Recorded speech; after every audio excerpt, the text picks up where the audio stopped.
कानपुर में 3 तलाक पीड़िता इंसाफ के लिए दर दर की ठोकरें खा रही है। आलम यह है कि केंद्र सरकार के कानून बनाने के बाद भी एक दरोगा ने उसे 3 तलाक मांगने की हिदायत दे डाली। युवती का कहना है कि मुस्लिम दरोगा ने उससे कहा था कि तुम्हारी वजह से ही हम लोगों पर उंगलियां उठ रही हैं, जिसके बाद विवेचना कर रहे दरोगा ने 6 महीने पहले तक कोई कार्रवाई नहीं की। आपको बता दें कि बाबूपुरवा के सुजातगंज में रहने वाली हिना परवीन का निकाह जुलाई 2019 अजीतगंज में रहने वाले सलीम से हुआ था। निकाह के बाद वो काम के लिए सऊदी अरब चला गया।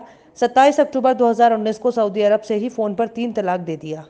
इस पर उसने 4 नवंबर 2019 को बाबूपुरवा थाने में मुकदमा दर्ज करवाया था, जिसमें पति के साथ ही ससुर, सास, देवर, ननंद और नंदोई को भी आरोपित किया था। हिना का कहना है कि बाबूपुरवा पुलिस मामले में कार्रवाई नहीं कर रही थी, जिससे उसके कहने पर विवेचना रेल बाजार थाने ट्रांसफर कर दी गई। सुजातगंज चौकी प्रभारी मंसूर अहमद ने 6 महीने तक कोई कार्रवाई नहीं की। उनका तबादला होने पर नए विवेचक ने पति को शहर लौटने पर गिरफ्तार किया। हिना ने सीओ बाबूपुरवा आलोक कुमार से शिकायत की है कि पूर्व विवेचक मंसूर अहमद ने पति को छोड़कर बाकी आरोपितों के नाम जांच में निकाल दिए हैं। हिना ने बताया कि पूर्व विवेचक मुस्लिम शरीयत को मानने वाले थे, इसलिए जांच में अनदेखी की। मंसूर अहमद ने उससे कहा था कि शरीयत के हिसाब से तुम्हारा तलाक हो चुका है, तुम लोगों की वजह से ही हिंदुओं को मुस्लिमों पर उंगलियां उठाने का मौका मिल रहा है। हिना के पास अपने पति के कई ऑडियो हैं, जिसमें वो 3 तलाक कानून को कोस रहा है।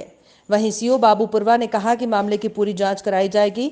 विवेचना से जुड़ी सभी पत्रावलियां तलब की हैं। तत्कालीन विवेचक मंसूर अहमद की भूमिका की भी जांच की जाएगी। क्या नाम है आपका और क्या घटना घटी थी? मेरा नाम हिना है, मैं सुजातगंज की रहने वाली हूँ। 5 जुलाई को मेरी शादी नूरज़ादे उर्फ ईशान से हुई है, जो बाबूपुरवा निवासी है। उन्होंने शादी के कुछ महीने के बाद सऊदी से 5 लाख रुपए दहेज की वजह से मुझे 3 तलाक दे दिया। मैंने बाबूपुरवा में FIR लिखाई। आज 9 महीने हो गए हैं, कुछ भी नहीं हुआ। अभी 11 अगस्त को दुबे सर द्वारा मेरे पति की गिरफ्तारी हुई है। बाकी मेरे पास एक ऑडियो है जिसमें मेरा हस्बैंड खुद कह रहा है कि उसने ये सब कुछ साजिशन किया है, अपने घर वालों से कहा कि बेदखल कर दो, और वो सऊदी चला गया। उसने मुझे वहाँ से तलाक दे दिया। वो देश के प्रधानमंत्री को गंदी गंदी गालियाँ दे रहा है, पुलिस को गालियाँ दे रहा है, और ये कह रहा है कि 50,000 रुपये पुलिस को दिए हैं ताकि घर वालों के नाम काट दिए जाएँ।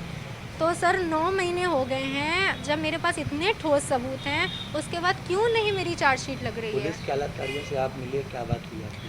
मैं सीओ सर के पास परसों आई थी, तो सीओ सर ने मंसूर सर से पूछा होगा और दुबे सर से पूछा होगा। तो कल मंसूर सर का मेरे पास कॉल आया था, उन्होंने दुबे सर को लाइन पे लिया। तो दुबे सर मुकर रहे हैं कि मैंने ऐसा कुछ भी नहीं कहा है, और मंसूर सर कह रहे हैं कि मैंने नाम नहीं काटा। अब आप क्या चाहती हो? मैं ये चाहती हूँ कि मेरे पास मेरे पति को ऑडियो है जिसमें उसने खुद बयान दिया है कि उसने ये सब घर वालों के साजिश के तहत किया है। 9 महीने हो चुके हैं, अब तो मेरी चार्जशीट लग जाए सबके खिलाफ। तो क्या पुलिस के अधिकारियों से आप मिले? जी, मैं SSP सर के पास गई थी 2 दिन पहले। मैं CO सर के पास आई थी।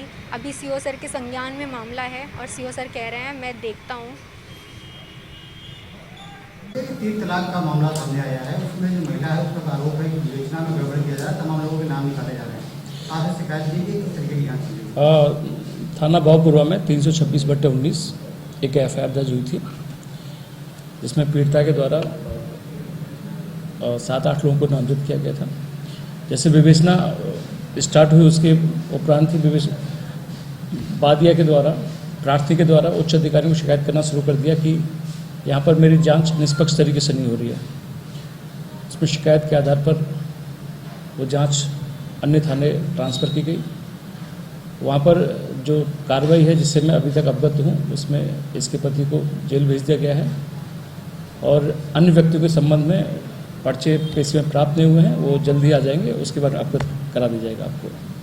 देश में 3 तलाक का कानून बन गया है, इसके बाद महिला का कहना ये है कि एक विवेचक ने इससे ये कहा कि शरीयत के अनुसार तुम्हारा कानून हो गया, उस कानून को क्यों नहीं मान लेती, क्यों कानून की कचरे में पड़ी हुई? क्या ये जांच का विषय है? जो जिन्होंने जिस विवेचक का नाम लिया है वो पूर्व विवेचक थे, वर्तमान में अब वो विवेचक नहीं है।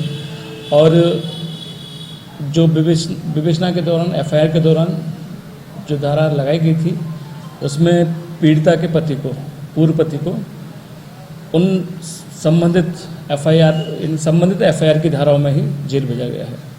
जांच का विषय है जो आरोप लगा रही है। हाँ, इसको हम दिखवाते हैं, जांच कराते हैं।